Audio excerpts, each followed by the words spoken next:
يكون ما خو حمدنا أحلفنا ينهدن نطب ماي بحرنا الذي دمايو تفكمنا يبرت مسواتي خفلنا قربنا يحرنا حماسين سراي كولغو ذي دنكل حماسين سراي كولغو ذي دنكل زمهر سنحت بركة تاش كله مستحل نعنتا أكب قدينا نعلن انفخايو هبي ذي عقت معبل امبلي أي قبلا أن يبل انفخايو هبي ذي عقت معبل امبلي أي قبلا أن يبل تنفعي خايو ما يحارنك هدول ማስ ማለት ዴንሲቲ ታይምስ ቮሊዩም ስለሆነ አሁን ይሄ ውሃ የሞላውን ብርጭቆ ዝም ብለህ ፍሰስ አየር አመተን እንጨምርብህና ውጣ ብንለው አየር ውሃን ሊያስወጣ አይችልም። የሚያስወጣው ከበድ ያለ ማስ ነው፣ ድንጋይ ነው። ከበድ ያለ ነገር ሲመጣ ነው የሚወጣው። አሁን ያለውን መንግስት መቀየር የሚቻለው ሻል ያለ የሚጨበጥ ሐሳብ ሲመጣ ነው። የፓርላማ አባላቶቹ ለምን እንዳጨበጨቡ አልገባኝም። ማለት ውሃውን ከጠርሙሱ ለማውጣት እኮ ግዴታ ድንጋይ ወይንም ደግሞ ከበድ ያለ ነገር አያስፈልግም። ነው ውሃውን ካፈላ ነው ይተንና ራሱ ቦታውን ይለቃል። is not my ጉዳይ your problem is not my ጉዳይ سلام تخطاتلتنا الشانل كما يكنيكم كما يتخونوا السنة كتكونوا نايوتر من نيوتيو ماتشام كم زتري وزلكم انجينير حنساب دكتور حنساب ماثيماتيشن حنساب فيزيشن I don't know انتايو زخوين برايم مينستر ابي ايرداننيو نتوم بارلماناتو اب elementary تمرتي زقارص ديوم كوينوم تسمعوا ويس انتاي زبالا زراربالا بانجلش ناي مجمريا ناي بيولوجي مصحف زنببسب حدش فلطة سلازخونه نتزي سمعك على كسويل كدربيه الكايز جمر إذا زهبو زلو example كتريا خلقها really نا حدا I don't know مالت تماهيرو يكتب لها شقاري مخنياتو إذا فورمولا زيا ولا يفلتا أبارلاما يكون أبا خيبات تزاربو الفورمولا يكون نزي تزدتنا فيزيكس دوني ما تزدو زي تكملو بفتسو مقايو I think بخالي بستمهر سبكتريا خلقها زحفريو I'm very sure توم أكاديميك إثيوبياويان كم زحفر بزي مخنياتو البرلمان زعكل انت عينت حزبي زرلا بقدمينا من مخا كندزت عقيد كا خمس قال زبلتو بزيتا ناي فيزيكس فورمولاس كزارب يخل نيرو ايدلني نيرو ساعه كندزي انتي خونز فتن زرلو فيزيكس كم زردو ميكانيكال انجينيرينج كم زردو اي تي كم زردو كرداكا يخلي تصقم يبلون but you don't have to brag فحسن بعد نقدر فدحن دليتو بحقرو تدلي فيزيكس يزارب تدليو روكيت ساينس يزارب تدليو بزعبا I don't know كالي قنت يزارب صقم يبلون نملس ابت قداينا again and again تقداينا يقح بحري افتق بحري double down ممليسو እና برتعيزو خيزو بوغن ابي ኤርትራ ድማ ኣብ ፕሬዚደንት ሃገር ኤርትራ ኣብ ስዑድያ ኣብ ጸንሐሉ ናይ 5 መዓልቲ ናይ ስራሕ ዑደት ፈጺሙ ኤርትራ ከም ዝተመልሰ ኣብ ትዊተር ናይ ኤርትራ ተሓቢር ነይሩ። ስለዚ ኣብቲ ዝተገበረ ኩነታት ሓደ ካብቲ ኣብቲ ጻንሒት ኣብ ስዑድያ ዝነበሩ ላብሪያት very deep ዝኾነ ጥልቅ ዝኾነ ኢንተርቪው ገይሩሎ ኣብ ዝሓለፈ ቪድዮ ከምጽኦ ሓሲበ ነይረ ግን ንበይኑ ኩል መደብ ስለ ዝኾነ ንሎሚ ኣብዛ ሰሽን እዚኣ መጀመርያ ሕፅር ዝበለ ሪፖርት ክበክሜ ድሕሪኡ ድማ ጥልቃቲና ሓደ ብሓደ እናረኣና ኣበይ እንታይ ኢሉ ምክንያቱ ጽማቕ ዜና ምስማዕ ጽቡቕ እንድዩ ግን ክጸምቕ ከሎ እቲ ዝጸምቕ ዘሎ ንዑ ብዝርድኦን ደስ ዝብሎን እዩ ዝጸምቀልካ እምበር ንዓኻ ብዘገድሰካ ኣይኮነን። ስለዚ ፕራክቲካል ንዑ እናረኣና ተን ኣገደስቲ ነጥብታት ጥራይ ክንደግመን ክፍትን ኢና። ድሒረ እውን ሓደሽቲ ምዕባለታት ነዚ ናይ ኣብ ዘረባ ብዝተፈላለየ መንገዲ ግብረ መልሲ ተዋሂብዎ ኣሎ ንሱ እውን ክንርኢና ላይክ ግበሩ ሰፖርት ግበሩ ኣቕሊ ጌርኩም ተተኸቲልኩም ድማ ብዙሕ መሃሪ ኣለዎ ከምዛ ጓል ሓፍትና ትብለና ፀንሐት ናይ ኣብን ናይ ኢትዮጵያ ጉዳይ ውሽጣዊ ፀገማትኩም ናትና ጉዳይ ኣይኮነን ብምባል ፅብቕቲ መልሲ ስለ ዝሃቦት ጌርያ ስለዚ عقل غيركم تصبيو قلطف زبالت ريبورت كبكم ينايتي حبريتا دحري بتلقي كرياكم فتلنا ليتس جو لايك جبروا سبورت جبروا عقل غيركم سمعوا بريزيدنت إسياس أفورقي شركة سعود عرب نافريكا تحت معبالة كالعلاج زبل أمنات كم زلوا فريسو بريزيدنت إسياس بزعباتي سعود عرب أفريكان زقبروا شركة أو انتو الرأيا بمحاس نهزبي نايتي زوبا مدحن غيركا بمقصار تابتي تيوكراسياوي معبالة أدحنو نابقصالي عبية زت أماما معبالة زوسد مخانو إزارب لعلي سوسا ميتاويدنا عالم هبتي زحقفه ባህርያዊ ፀጋታት ኣፍሪካ ናይ ምጥቃም ተኽእሎ ከም ዘሎ ኣብሊሑ ይገልጽ ብመሰረት ፕሬዚደንት ኢሳያስ ዝበሎ እዚ ሽርክነት እዚ ብሰንኪ ለውጢ ኩነታት ኣየርን ንዝመፅእ ሕፅረት ምንጭ መግቢ ንምምካት ዝዓለመ እውን እዩ ይብል ፕሬዚደንት ኢሳያስ ኣፈወርቂ ኣብቲ ኣብ ሪያድ ከተማ ስዑድ ዓረብ ኣብ ተገብረ ዋዕላ ድሕሪ ምስታፉ ኣብቲ ኣብ ሪትስ ካርልተን ዝርከብ መንበሪኡ ኮይኑ ብዛዕባ ዝተፈላለየ ጉዳያት ብፍላይ ካብ ብዛዕባ ኣፍሪካን ምስ ስዑድ ዓረብን ብዛዕባ ዝግበር ምትሕብባርን ውሽጣዊ ተሓድሶን ኣስፊሑ ተመያይጡ ገለ ካብቲ ፕሬዚደንት ኢሳያስ ኣፈወርቂ ምስ ኣሻር አልአዊድ ዝገበሮ ቃለ መሕትት ቀንዲ ነጥብታት ከነቕርበልኩም ከም ቀዳማይ ትሕቶ በዘን ማዕከናት ዜና ዝቐረበትሉ ምስ ንርኢ ስዑዲ ምስ ሃገራት ኣፍሪካ ዘለዋ ርክብ ከም ፍሉይ ጌርካ እዩ ዝርአ ከም ተሳታፍና እዩ ዝዋዕላ እቲ ፍሉይ ዝገብሮ እንታይ እዩ ዝብል እዩ ፕሬዚደንት ኢሳያስ ኣፈወርቂ ነዚያ ሕቶ እንክምልስ ነቲ ኣብ መንጎ ስዑዲ ዓረብን ኣፍሪካን ዝግበር ዋዕላ ካብቲ ኣብ ዝተፈላለየ ቦታታትን ኣብ ዝተፈላለየ ግዜን ዝግበር ርክባትን ኣኼባታትን ወይ ድማ ዋዕላታት ዝፈልዮ ነገር ኣብ መንጎ ክፍለ ዓለም ኣፍሪካን ስዑድ ዓረብን ናይ ሓቂ ስትራቴጂያዊ ሽርክነት ከም ዝህሉ ዝገብር ምዃኑ እዩ ኣገዳስነቱ ድማ ኣብ መንጎ ተሓላለኸ ዞባውን ኣህጉራውን ኩነታት ይካየድ ብምህላው እዚ ድማ ነቲ ስዑድ ዓረብ ኣብ ዝተፈላለየ ደረጃ ዘለዋ ማዕልያ ዘይብሉ ሃብትን ዕድላትን ዘጉልህ እዩ እዚ ከዓ ጎኒ ጎኒ ምስቲ ማዕልያ ዘይብሉ ተፈጥራዊ ሃብቲ ሃገራት ኣፍሪካ ልዕሊ 1.2 ቢልዮን ዝኸውን ብዝሒ ህዝባ ተደሚሩ ንምዕባለ ኣፍሪካ ኣበርክቶ ዝገብር እዩ እዚ ማለት 60 ሚእታዊት ናይቲ ኣብ ዓለም ዘሎ ጠቕላላ ናይ ሕክምና ሃብቲ ምዃኑ እዩ ካብዚ ቀፂላ ንክቡር ፕሬዚደንት ኢሳያስ ኣፈወርቂ ዝሰዕበት ሕቶ ምስ ንርኢ ኣፍሪካ ካብቲ ሰፊሕ ሰብኣውን ባህርያውን ሃብታ ምሉእ ብምሉእ ዘይተጠቕመት ስለምንታይ እያ ዝብል ሕቶ እዩ ፕሬዚደንት ኢሳያስ ኣፈወርቂ ነዚያ እንክምልስ እወ ኣብ ኣፍሪካ ክፍለ ዓለም ምስ ካልኦት ኣህጉራት ክነፃፀር ከሎ ዝበዝሓ ኣብ ትሕቲ ቁፅፅር ወይ ማሕለኻ ምዕራባውያን ሃገራት ስለ ዘለዋ ዝተፈላለየ ብድሆታት ይገጥመን እዩ ብተወሳኺ መብዛሕትኡ ክፋል ኣፍሪካ ምስ ፖለቲካዊ ዘይምርግጋእ ይቃለስ ብምህላው ኣብ ቁጠባዊ ቀውሲ ወይ ቅልውላው ከምርሕ ንሪኦ ኣብዚ መዳይ እዚ እምበኣር እቲ ናይ ስዑዲ ኣፍሪካ ዋዕላ ኣብ መንጎ ክልተ ወገናት ናይ ሓቂ ምትሕብባር ንኽረአ ዓብዪ ኣጋጣሚ ዝኸፍት እዩ ስዑድ ዓረብ ዘለዋ ክእለት ነቲ ኣብ ኣፍሪካ ዘሎ ዓቕምን ክእለትን ነቲ ኣኺሉ ዝተርፍ ሃብትን ክጓሃሮን ንቅድሚት ናብ ዝለዓለ ምዕባለ ክደፍኦን ስለ ዝኽእል እቲ ኣብ መንጎኦም ዘሎ ስትራቴጂያዊ ሽርክነት ክሰፍሕ ኣለዎ እዚ ኣወንታዊ ፅልዋ እዚ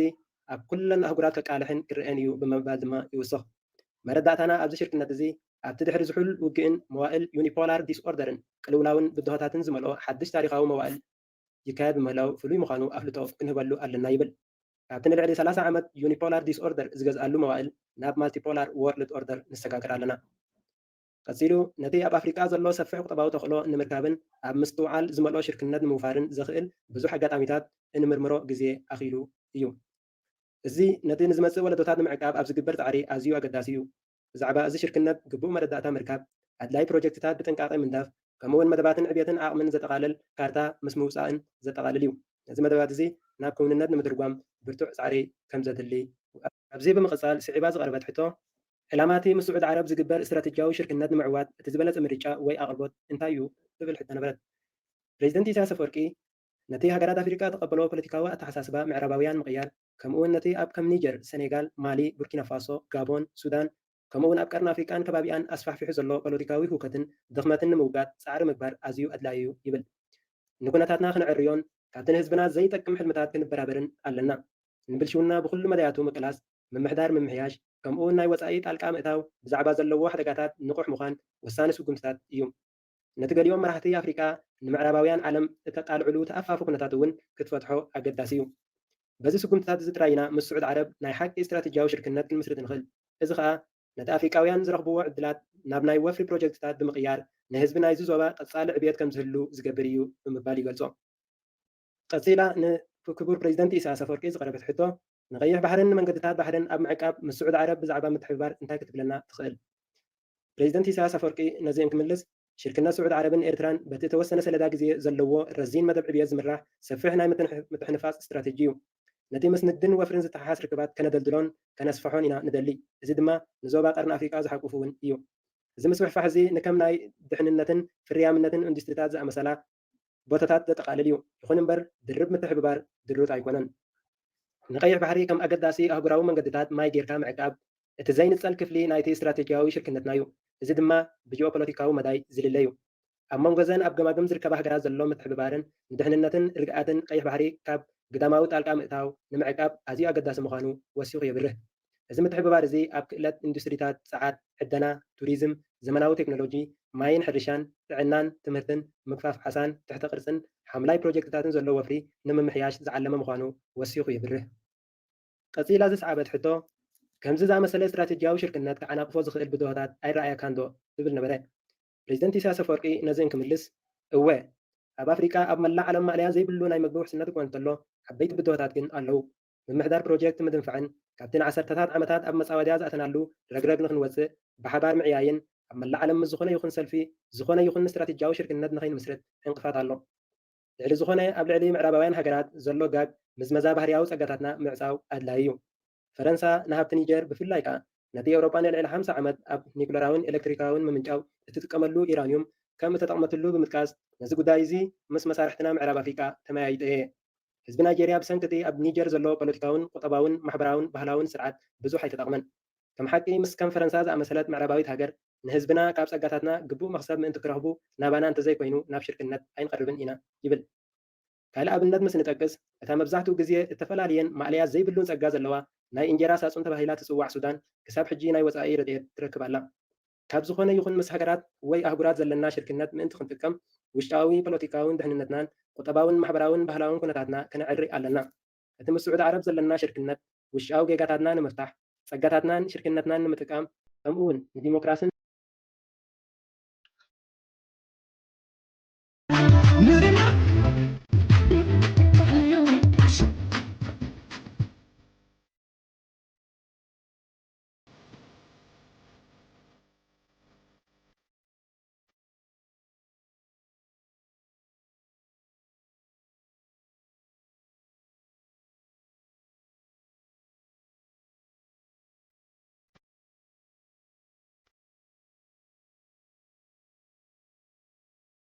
اوكي كم زاخذ سمعوا عطناكم تا ريبورت ازيا صبوق زبلت يا كم ز عينت ما قداسو كان تخونه اتي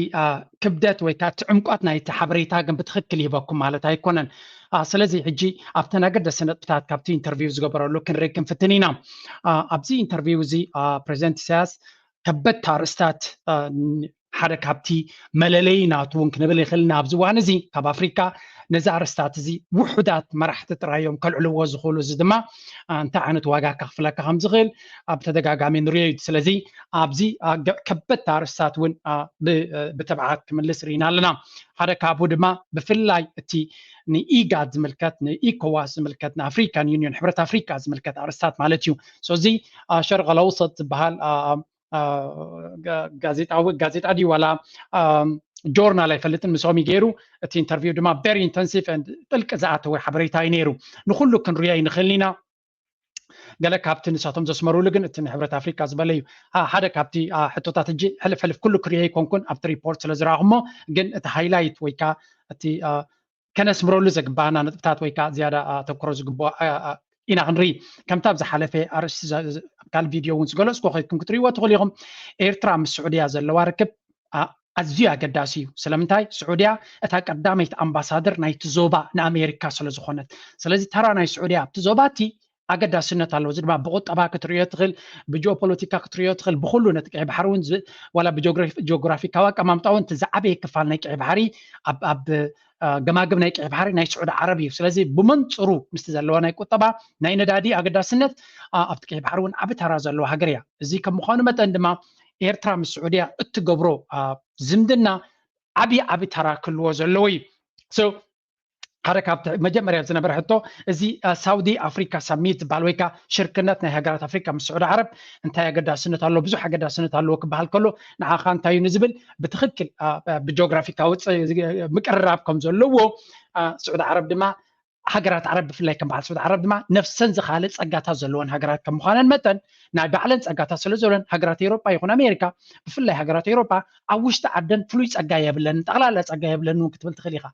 ስለዚ ናብ ኣፍሪካ ክመፃ ከለዋ ክምዝምዛ እየን ዝደልያ ከም በዓል ስዑድ ዓረብ ዝኣመሰላ ከም በዓል ቻይና ዝኣመሰላ ከም በዓል ራሽያ ዝኣመሰላ ሃገራት ግን ናይ ነፍሰን እኹል ትሩፍ ፀጋታት ዘለወን ሃገራት እየን። ስለዚ ሽርክነት ምስ ኣፍሪካ ክሓታ ከለዋ እንካን ሃባን ማዕርነት ብዘለዎ ሽርክነት እዩ። ስለዚ ኣፀቢቑ ንኣፍሪካ زخصبيو لأنه كل دمانة سعود عرب حدا بهيمانات فرق حزب أفريقيا أسلامين تيلنايو سعود عرب قد تازقون زمدنا زلويو سلازي بكل مدى شركنا تلنا كم بعض الحجرات إيرترا قرن أفريقيا حجرات ترينا دما ناي قد تاودوبون سلازلوين بكل مدى عبي سلوا زلويو أتكالا قد سنزلوا دما سعود عرب كاب أفريقيا بزح نجري تدلي كتبت ردي كنا تدليا هذا كابو سعود عرب في الريام مريت يبلا نحرشان هزبان خد مقبلو سلازي مبزحت جزء كاب أفريقيا في الريام مريت زلوا هقول سلزخونت قد تامساكت الرغب تغيلا قالوا دما اتي فلو يتسجنا سعود عرب نداديو من يزتك عملو أب أفريقيا زلوا زيادة أداعي زرايم سلازي in terms of economic operation إن كان هبان نكبهالو أفريقيا ملو بملو دلونا زلوا بأفكار سمريتا بزح تسجتها زلوا ساوث أفريقيا دما سعود عربيا ويكا سعود عرب دما بزح تسجتاتن بزح جنزبن سلازلوا نت جنزبا إنفستيجي راح تكسبوا تدخل بوتاون سلزغون عداقاون سلزغون نخلتين عبي الشركة نزلوا بزح زت أمامن ويبزح دما نخلتيو win situation كفتر زخلي بمبال يزملسو بهاجر أفريقيا كزارب كله دما تبغى زخونة تنتنين نري. This leads to the question: why has the African continent not yet benefited from its huge natural resources? زي كاب كمان أفريقيا دما كباب سوسامي تاويت نايت أجاتنا بلا بلا الجليس ونيرو سوسامي تاويت تفترة واحد تزلوا كنسا سلمتاي كاب زي أجاتات زي كتكسبن بزح نعا فايدة كجبر الله.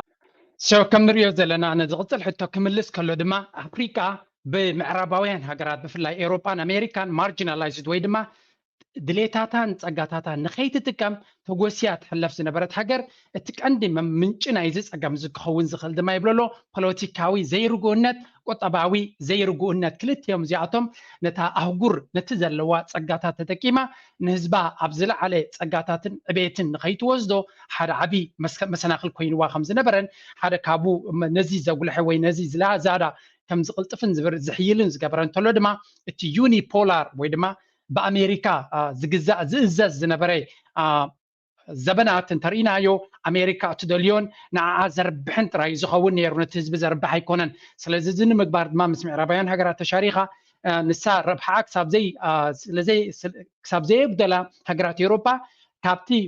ناي مجزات جزء ناب نيو كولونياليزم ويكاب تسواري نهجرة أفريقيا نخجزان نخمزمزان سقيلات رنيرا نبعلاون كله سخا وجد حر وجع جرجر تحر جرجر زخون يكون إنفستمنت يكون تأجاتات كم زي جبرة تهجر بمقبار سلازي حركة بزكن وتصند حرقينا مجمريا تحجز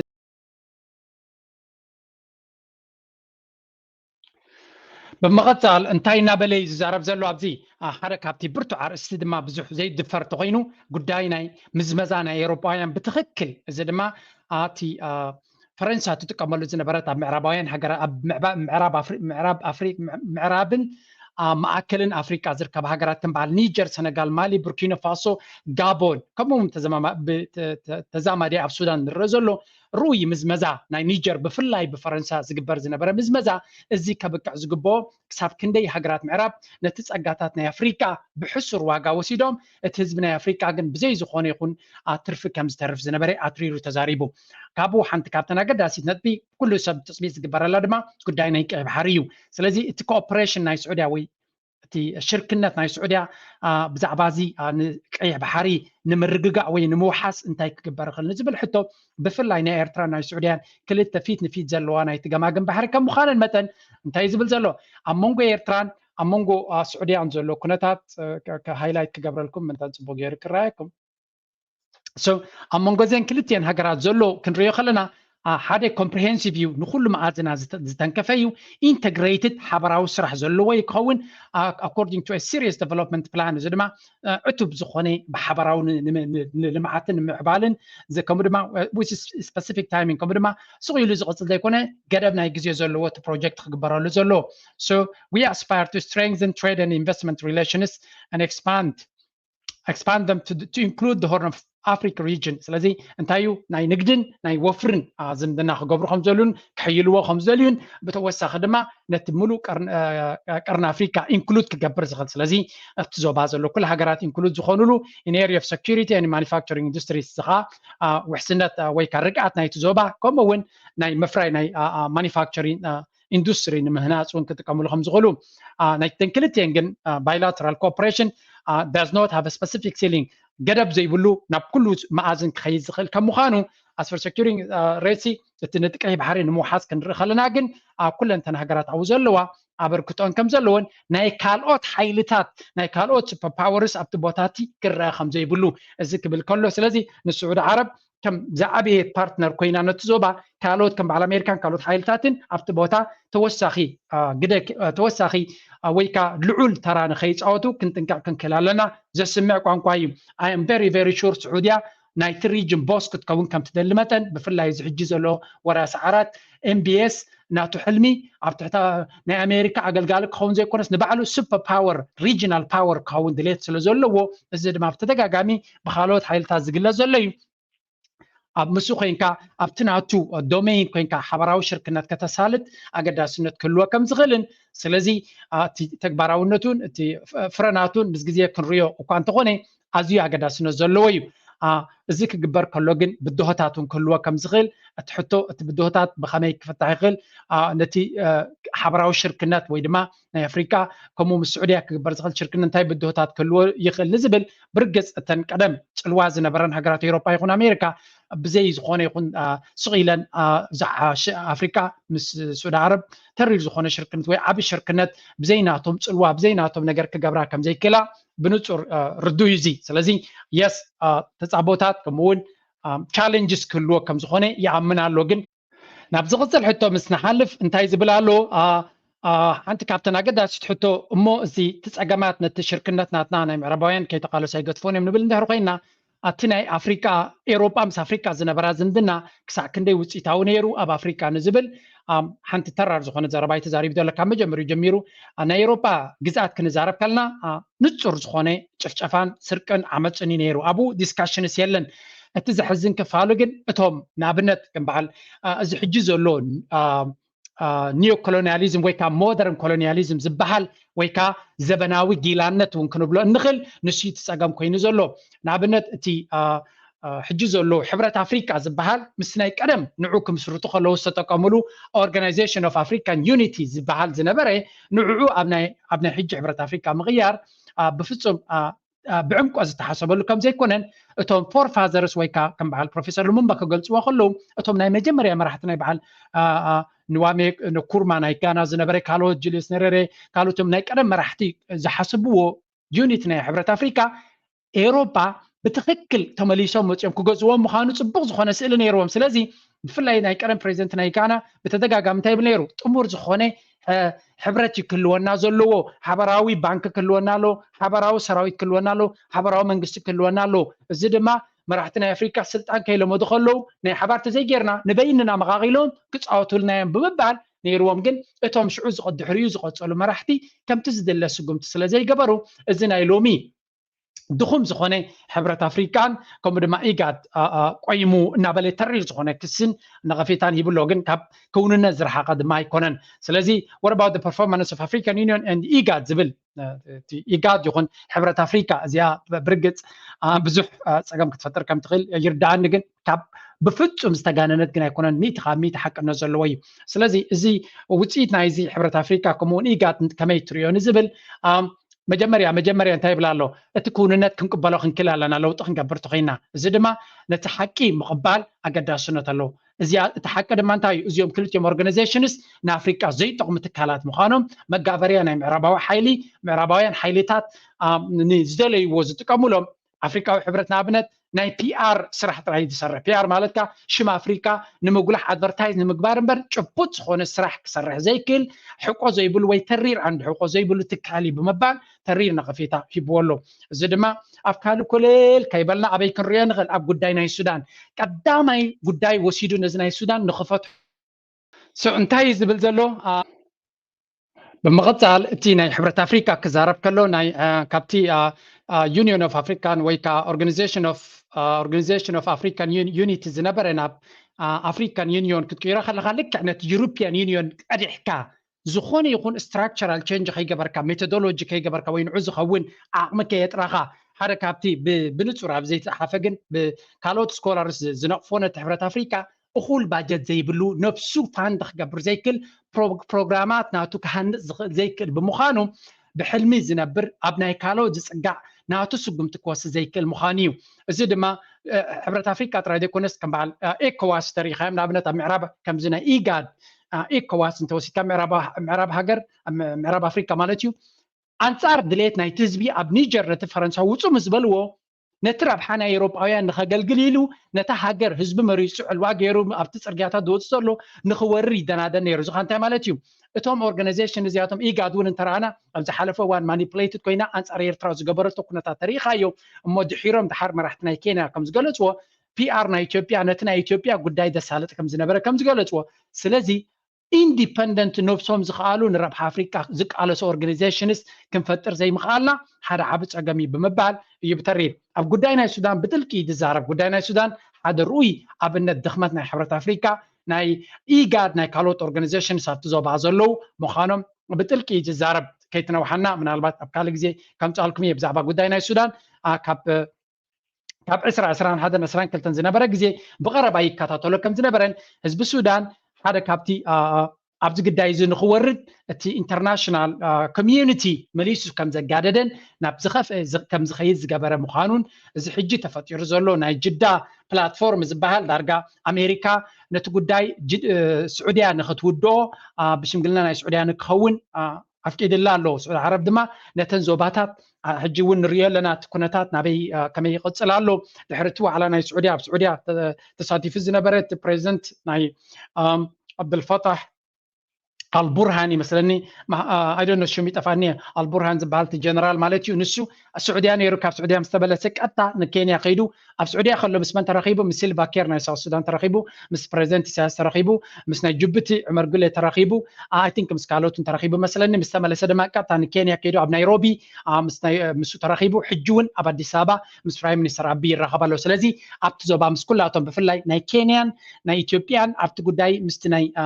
حميتي وكاتي ناي RSF وجن زحزم مسؤول مستزعجع خوينا نسمع سلازي نبرا نساتن ون هجي بشمقلنا ناي سعودية تقداينا السودان حدا معلب كركب زخل تصفاي هبالو عبزو كنتات زي إرترا النصور زخونا مرقز خمس نبران قداينا السودان ناي دقة متتتاوقعاتو كم زي بلون قدايا بعلا كتفتت حل سوداناويان أبكرنا أفريقيا زي اللي معبولنا بوليتيكار ديزل لهم حزب مخانومن أبعلهم قدايم كفتح زخولو خمس خونون إيوز قالس أبزي سلازي اتنا انترناشنال كوميونيتي في الشلات أبزي قداينا السودان بقتا كمستراي يوز زارب مالتيو نوح سلو زخونا كنا حالفينا كمون أبقداينا إسرائيل أبقداينا غازا كزارب كله بنصور يتزارب إسرائيل أب غازا تقبر زلا حدا كابتي في الشول دبلوماسي ويكا أكيد أنا أمريكا زقول لح مخانون أتي قبل الغازا زورزلو زي قبل مخانون فلسطينيين مفتحي كم زي اليوم بتلكي دزارب دحان أبزي جزية كي وصلنا أبت قدايناتنا حتى قد أسنات بالله أو وشت أو قداينات كاخي انتاي تبل internal level أبتناتكم كما يخير الله تقداي نايكوت أباي نزبل دما بزكا علينا نتسعر كم زلنا كابتوخن قبرو إن دالي 25% وين كم achieved we have not yet achieved even ربعنا يتندليون كم بصحنا دلن كم زي بصحنا منزلو زون هذا تبغي realizing تبغى تاخذ قبرة تخل كدي بس حكي مخانكا نتكون النت كم حكي تقبلك كتصرح مقالون هذا قد سنزلوي تكندي أتوكروناتهم أبي electricity أب ساعات أبي energy أب تغرتي كمون services industry سب هناس بزح كسر خمس دليو السعودية شركة ندماء بزح كقد شوم كم زخيل يزارب زلو water resource كمون حبتنا ماي اتزلكات اندرجراوند واتر معبال بديقاتاتن بستفل علين اوف كورس نتزب روزلو يقبروا يوني حق المزراب بزح ديقاتات تغرتي ام هناس بزح يوم سرح زلو من البات جي تفولو انتلو نتجازاوتن نتجلملا مسرح من البات كيكون خليقنا تغرسي اب ديقاتات اب حسبتات مسرح بزح كم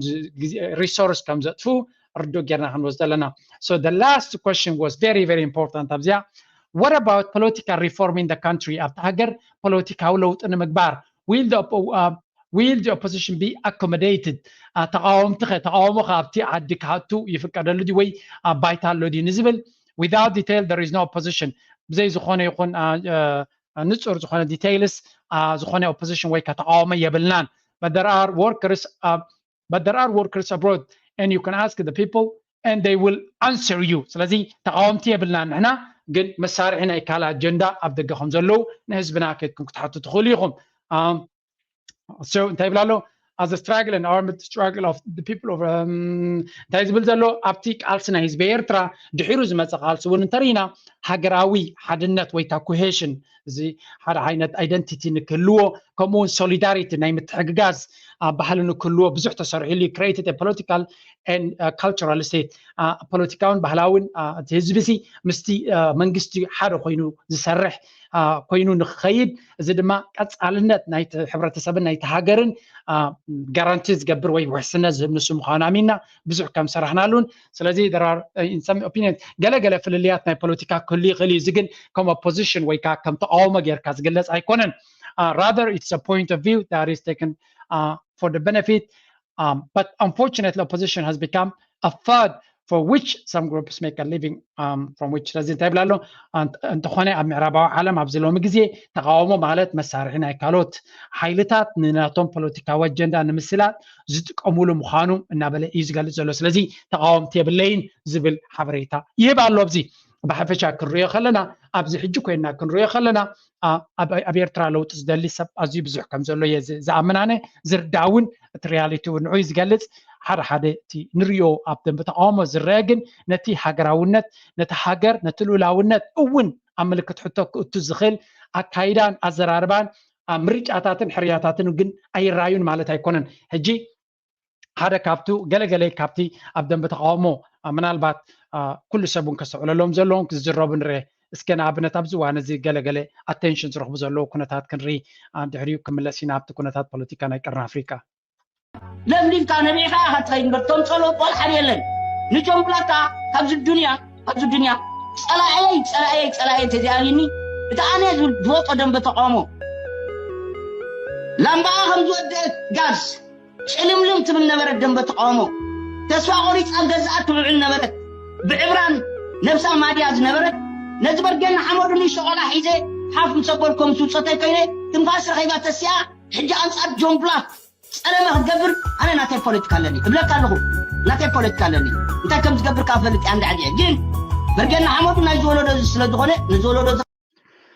ከምዚ ትሪእዎ ዘለኹም ኣብ ሓደ መዓልቲ ክልተ ዓይነት መርገፂ ዝተፈላለየ ዓይነት ዓጀውጀውን ፅላልን ዘለዎ እሞ ከዓ ብትማሉ ዝብልዎ ዝነበሩ ሎሚ ኣብ ውሽጢ ሕደ ሰዓታት ዝተፈላለየ መርገፂታት ዘለዎም ሰባት ከም መራሕቲ ዝቁፀሩሉ ክትርኢ ከለካ ናይ ብሓቂ ዝሕዝን እዩ ንፍትሕን ዲሞክራሲን ቀዋማዊ ሕግን ዝደሊ ሕብረተሰብ የለን ማለት ኣይኮንኩም ብትክክል ኣሎ እቲ ብቅድሚት መፅኡ ነቲ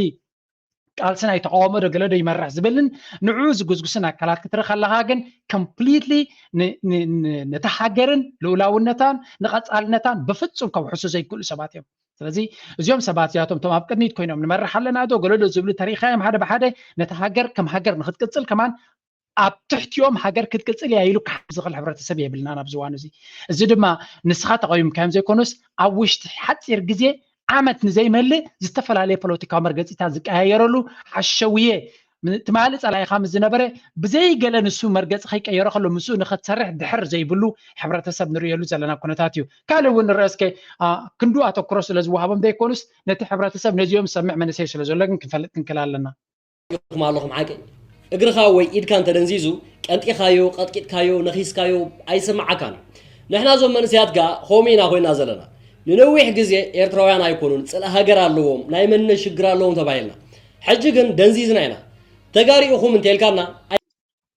ተጋሪኡኹም ዝበለኩም የለን በዓልኩም ኢኹም ተጋሪና ኢልኩም ሕጂ ከወፁ እንዮም ዝፍትኑ ዘለዉ እዛ ዘረባ እዚ ኣብ ካልእ ሰሚዕኩም ኣለኹም ተደጋጋሚ ተጋሪዮም ዝብሉና ኖ ተጋሪና በዓልኩም ኢኹም ኢልኩም በዓል ንስኻ ስለዚ ዶን ራን ኣዌይ ካብታ በዓልኩም ዝበልኩም ንሕና መንነትና ታሪክና ምርጫና ኩሉ ተጋሪና ዝበልኩም በዓልኩም ኢኹም ሕጂ ተገምጢልኩም ይብሉና ይትበሉ በዓልኩም መንነትና ንሕና ተጋሪና ዘይግነትና ኤርትራውያን ኢልኩም ሕጂ ተገምጢሎም ድማ ከምዚ ሰብ ተጋሪ ኢሉ ኣፀጊዑ ዘላገበሎም እኒኦም ካብ ዝፍትኑ ዘለዉ ኤርትራውያን ኢና ንኽብሉ ዝደለዩ ነው በዓልኩም ንሕና ተጋሪና ኢልኩም ማይክሮፎናትኩም ከፊትኩም ዝበልኩም ንስኹም ኢኹም ሰብ ዝኾነ ይኹን ዝበለኩም ኣካል የለን ንሕና ዕጫና ምርጫና ህይወትና ኩሉ ውሕስነ ዘውበና ምስ ተጋሩ ዓባይ ትግራይ እንተጌርና ኢና ዝበልኩም በዓልኩም ኢኹም ስለዚ ተገምጢልኩም ሕጂ ኤርትራውያን ኢና ኢልኩም ንኤርትራዊ ሓራ ከተውፅዎ ኣገይን ኩሉ ብዚ ቪድዮ ዝብላ ዘሎ ነፍሲ ወከፍ ዘረባ ብግምጣል እዩ ከምፃ ዝፍትን ዘሎ ለትስለስን ኣገይን ኣይስማዓናን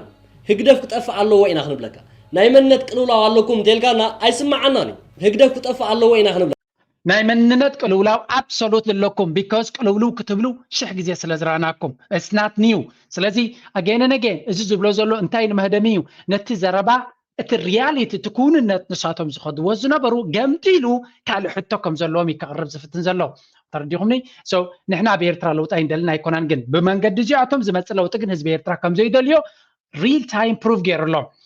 أب وشت حسير جزية اتي ناتهم من قصقاس أو رجاونت كسب كندي وشت خمس نبرة أبزوانة زي اتي وحدة هذا ملا أو رجا كل يرتراون ساتفين نبرة نديو اتي وحدات سبعة ساتفوز نبرون حنساب بورجا حنساب بعدي حنساب بهيمانوت أو وشت حسير جزية زلكم زلوا حسير جزية قبلكم كلهم خمس ناي أو عارف ونا يكونن ناي مودة فيستيفال نيرترا ماستجي تخايدون تيلنا كابتن ناي مودة تا فيستيفال كيدوم باسن عقر جرنج قبرولو دحري فيستيفال سلزي تجبره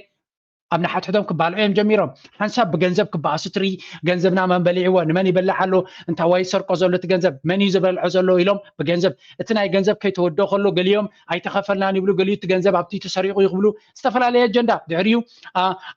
تقرأي تعوز زبلو كم يجرب نزترنا في مرحوة مزبلوها من إحنا عندنا توم عندي عالتنا يزقوا دايزي تقرأي تعوز لزبلنا كده أسلام أبي زنبركم يخون بأسلام زمن صلوتي هلا مساسلام كين كخيس الرحديو نسخاتكم كيدر حقولنا أوكي دحري نستات أجندنا يا أسلام كي ودو خلوا دما حج دما أمونقتهم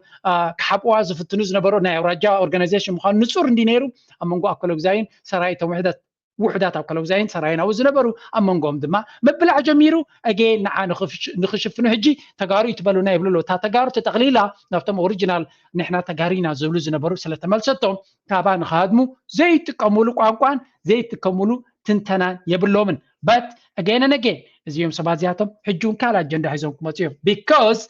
كمتي أبتي زربا حنت كابتن إساس بلن نصر تزربان تلا تقامو بيزنس سلزخوني مقوام سرح سلزخوني مقوام انجيرا سلزلو سلازي كل جزي حدش أجندة هيزون كماتيو بس ممكن سرح هنا يزبل زلو ولا مس أبغى نسرح دلونتنا راديو أبغى نسرحني مساهم that's a problem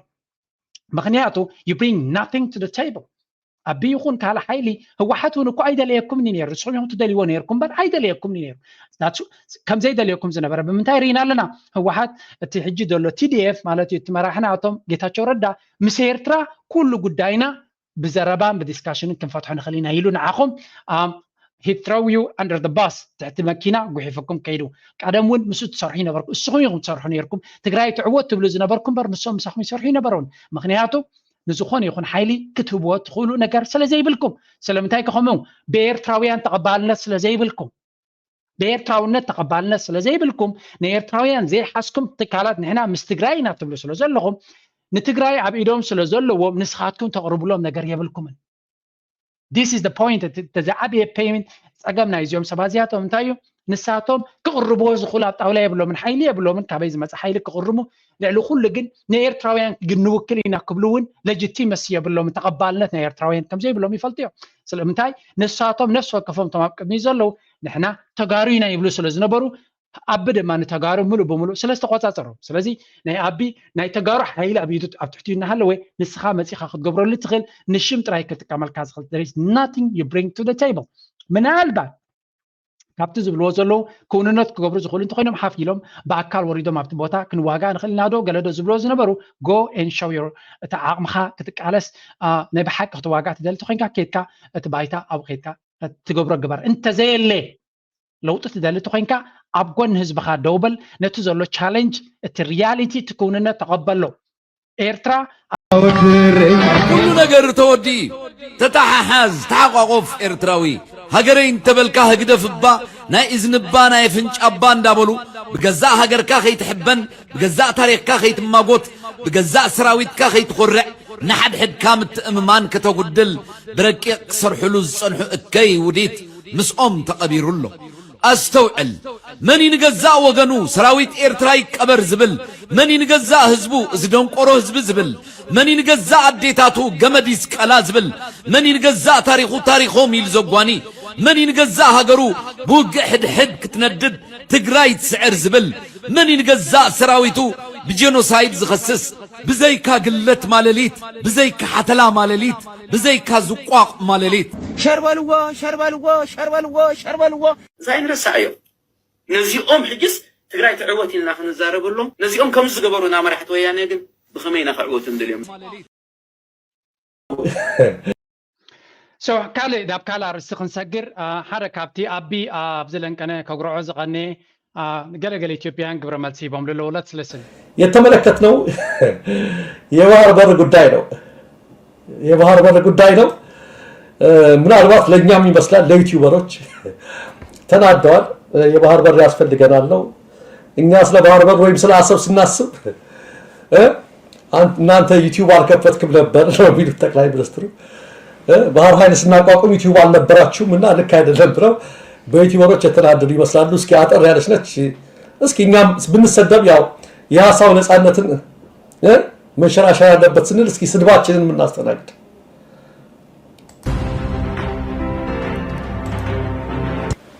ይህ ጉዳይ አዲስ ጥያቄ አድርገው የሚያወሩ ሰዎችም አሉ አሁን ነው አጀንዳ ነው ምናምን እያሉ አይ ቲንክ የባህር ኃይል ስንገነባ አልነበሩም መሰለኝ ሰዎች ወይ ዩቲዩብ አልነበራቸው የባህር ኃይል ስንገነባ እኮ ሌላ አጀንዳ የለንም ባህር እንፈልጋለን ግልጽ እኮ ነው አጀንዳው ያኔ ዩቲዩብ ያልነበረው አሁን ዩቲዩብ ፈጥሮ ይሄ ጊዜ አጀንዳ ነው ምናምን አጀንዳ ነው ቢል ትክክል አይደለም So أبي أبتا منغزوربو انتاي لتزاري بنيرو قلق سبات أجندا زي انتاي واني أبزي وانا امتي وكوي زبلو اللون حناكو قد محمش عمت ناي حي البحر كن فتر كلناكو أجندانا نزور كم زخونا شعينا حبيرنا منال بعد قلق سبات يوتيوب اي كفتو نيرم كخونو اللو مش حوصل دي فلتو نابلي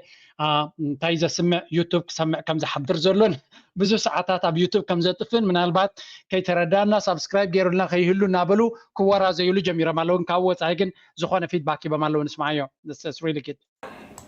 ያሳቅ ኒውዚላ ያስቀኛል ፈገግ አሰኝተውኛል እኛ ባዳር ባራን ስናስብ እነሱ እናቃቁም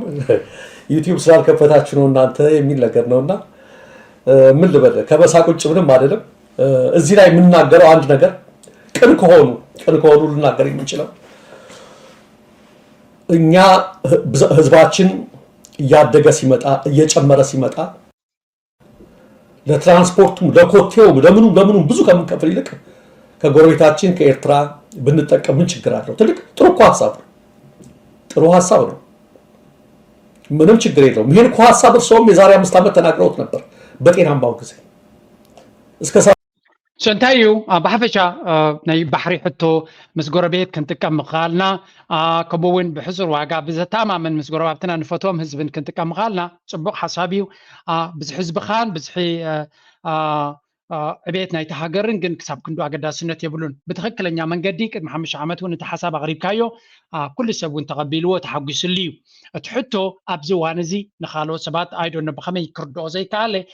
زين كردوس لزي كالي كنا كردوس لزي دليمبر التونس زغربو زلو كنتات نتي الاولى ونتنا كالو تحقرات عملكت حتى سلازو تزلو اتن حقرات دما نتونس زبلو زلو بعبي سقات يطمتو كم زلوا እዚ ድማ ናይ ግድን ስጋት ክፈጥረለን ከም ዝኽእል እዩ ዝነግር ዘሎ ስለዚህ አረቢያ ድረስ ይሄን አደለው የምንጠቀመው ከጎረቤታችን ብንጠቀም ምን አለበት ነው ያ ነው ጤናማው መንገድ ነው እዚህ ጋር የሀገርን ሉዓላዊነት ባከበረ መልኩ ሁለት መሆን አለበት እኛ ያልነው ዩቲዩበሮች አልነው ብዙዎቻችን ኢንክሉዲንግ ሚ ይሄ ብቻ አይደለም የገለጹበት መንገድ ስህተት ነው እርሶ አረጎራው ያሉ ነው የተከሱት ያሰብሮ ደብ ጉዳይ ወይ ለአጀንዳ ፈልገውታል ወይ ለሌላ ነገር ፈልገውታል ትክክል አይደለም ዘወዩ ኤክስፕረስ አደባባይ ላይ ወጥተው በኢቲቪ ላይ ባህሩ አለ ፎከስ ነው ሰዓት የሚሄድበት ነው ኮርስ ስለ ቀይ ባህሩ ኦኬ እሺ ስለ ቀይ ባህር ጉዳይ ልምጣሽ ጠቅላይ ሚኒስትሩም በግልጽ ተናግረዋል ኢትዮጵያ ፎርድ አታረግም ወደ ጦርነት ውስጥ የመግባት ነገር ግን ታፍነን ግን መሞት ግን የለብንም የሚል አቋም አለኝ ምክንያቱም አየር ያስፈልገናል መተንፈስ አቅቶናል ኢትዮጵያ በወደብ ማጣት ምክንያት በጣም ኑሮ ውድነቱን እንደምታዩት ነው እኔ አሁን ለምሳሌ የመኪና ዋጋዎች እዚህ ሀገር ሳይ በጣም እደነግጣለሁ ምክንያቱም በዚህ ዋጋ መሸጥ የሌለባቸው መኪናዎች ናቸው ያ ሁሉ የኢትዮጵያ ወደብ አለመኖር ነው ፕላስ ደግሞ ያንዳንዱ ነገራችን ተበርብሮ ምን ሚስጥር የሚባል እኮ የለንም በወደብ በኩል የሚገቡ ነገሮች በሙሉ ተበርብረው ታይተው ምንድነው ተብሎ ነው የሚገባውና ጦርነት አንፈልግም ጦርነት እንፈልጋለን ወይ አንፈልግም በኢትዮጵያ መከላከያ ሰራዊትም ሆነ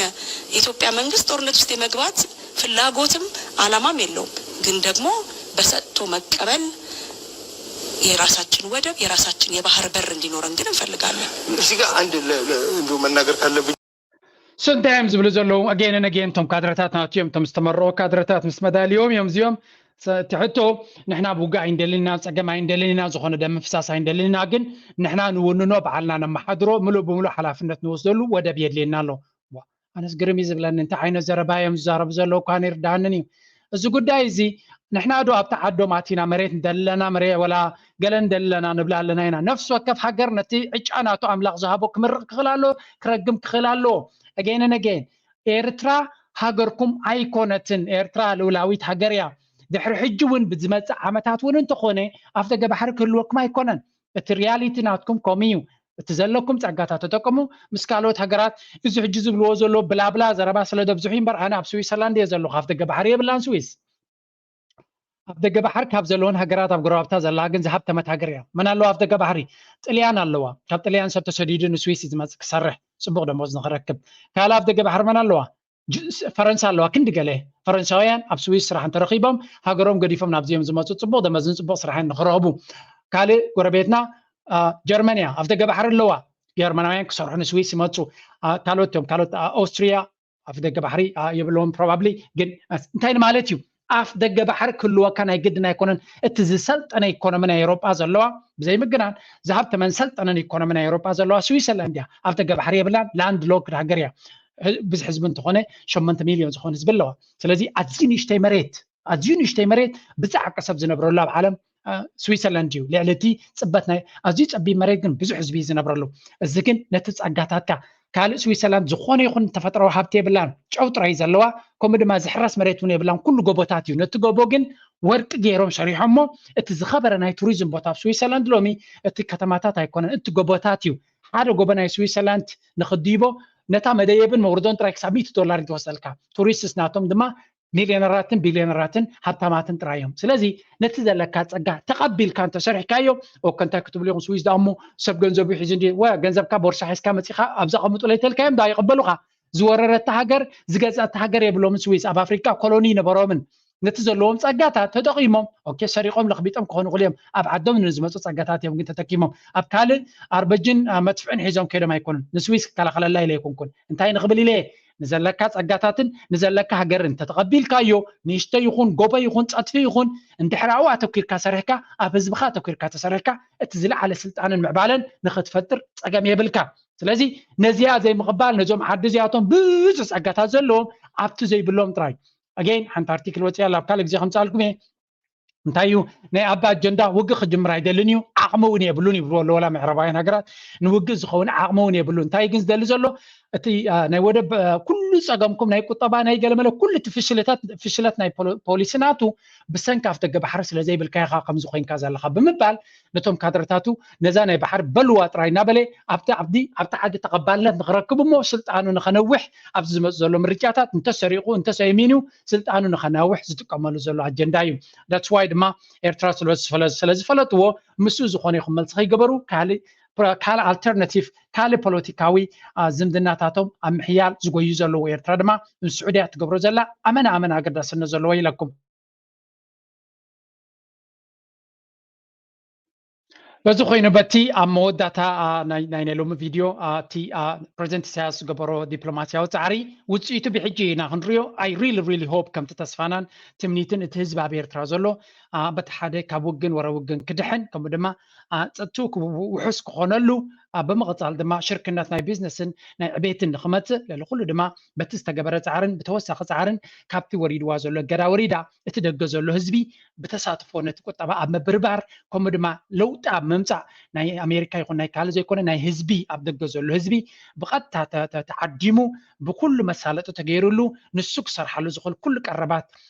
ዕድላት ተፈጢሩሉ ነቲ ቁጠባ ምብርባር እቲ ዝለዓለ እጃም ናይቲ ደገ ዘሎ ህዝቢ ንክኸውን እቲ ህዝቢ ድማ ድልውነቱ ንኸረጋግፅ ከምኡ ድማ ብኩሉ መዳይ ብትምህርቲ ብቁጠባ ሬዲ ኮይኑ ነቲ ዝመፅእ ዘሎ ለውጢ ኣብ ምውሓስ ዓብይ ኣበርክቶ ክገብር ቀንድን ኣገዳስን ነጥፍግን ሓድነት ናይቲ ህዝቢ ብዝለዓለ ክንሰርሓሉ ቀጻልነትና ውሕስነትና ልውላውነትና ከነውሕስቶ ኮይና እቲ ህዝቢ ኣብ ሓድነቱ ክኣምን ክኽእል ኣለዎ ነቲ ንነዊሕ ዝተሰርሓሉ ናብ ዝቕፅል ወለዶ ንኸነስግሮ ድማ ሓድነት ናይቲ ህዝቢ ልዕሊ ማንም ግዜ ዝሕተተሉ ግዜ ኢና ዘለና ነፍሲ ወከፍና ድማ ብግልን ከም ሕብረተሰብን ነዚ ንምውሓስ ብዝያዳ ክንሰርሕን ክንጓየን ከም ዘለና ከተሓሳስብ ይደሊ ከም ወትሩ ንሕብረተሰብና ዓብ ኣበርክቶ ክንገብር ንኽእል እቶም ኣብ ደገ ዘለና ብዝለዓለ ሓላፍነት ዘለና ኮይኑ ይስማዓኒ ነፍሲ ወከፍ ድማ እጃሙ ክገብር ይፅውዕ እናበልኩ ናይ ሎም ኣርስታብ ዝኽውድየ ፕሊስ ላይክ ግበሩ ሰፖርት ግበሩ ነዚ ቻነል ዝጎደለ ክምላእ ዝግብኦ እንተለኩም ኣብ ናትኩም ርእቶ ግደፉ ከም ወትሪው ናትኩም ደገፍ ድማ ነዚ ቻነል ንዓይ እውን ከም ዝቕፅል ዝገብረኒ ዘሎ ትምትብባዕኩም ትሞራል መሃብኩም ካብ መጠን ንላዕሊ እየ ዘድንቆ ካብ ልቢ ድማ እየ ዘመስግን እናበልኩ ናይ ሎም ኣርስታብ ዝኽውድየ ኣብ ካልእ ኣርእስቲ ክሳብ ንራኸብ ምዛ መልእኽቲ ክገድፈኩም እየ ፀፅቡ ንፈልጦ ንቻይና ኣብ መጀመርያ ሰማንያታት ቻይናውያን ኣብ ስደት ዝነበሩ እቶም ቀንዲ መበገሲ ናይ ዕብየታ ከም ዝኾኑ ብኸመይ እንትሕሪልኩም መጀመርያ ነፍሲ ወከፍ ቻይናዊ ኣብ ስደት ከሎ ገንዘቡ ብኣገባብ ሒዙ ኣብ ዘየድልዮ ከይሓሸሸ ኣኪቡን ኢንቨስት ክገብር ስለ ዝፀንሐ ኣብ ሰማንያታት ቁጠባ ክቅየር ዝጀመረ ኩሉ ገንዘቦም ንቻይና ኢንቨስት ገይሮምላ ናይ ደገ ሓይሊ እውን ኣየድልየ ካልኣይ ድማ ናይ ቢዝነስ ኣምር ስለ ዝነበሮም ቢዝነስ ስለ ዝፈልጡ ዝነበሩ ኣብ ዓዶም ከይዶም ሎሚ እቲ ዝበለፀ ቢዝነሳት ናይ ቻይናውያን እዮም ዝውንንዎ እቲ ሳልሳይ ድማ ንነብሶምን ንደቆምን ኩሉ ግዜ ኣብ ትምህርቲ ኣተኪሮም ስለ ዝኸዱ ዝነበሩ እቲ ዘድሊ ክእለት ካብ ኤውሮጳውያን ኣሜሪካውያን ብቐሊሉ ኣብ ሓፂር ግዜ ተማሂሮም ንኤውሮጳውያን ንኣሜሪካውያን ክመርሕዎም ጀሚሮም ኣለዉ ካብኣቶም ተማሂርና ሕብረተሰብና ንኽንሃንፅ ክንብጋስ ኣለና ንዑ ክሕግዝ ዝኽእል ብዓቕመይ ዝዳልቦ ኮርስ ኣለና ንጠቐመሉ ብለኩም ታንክ ዩ ቨሪ ማች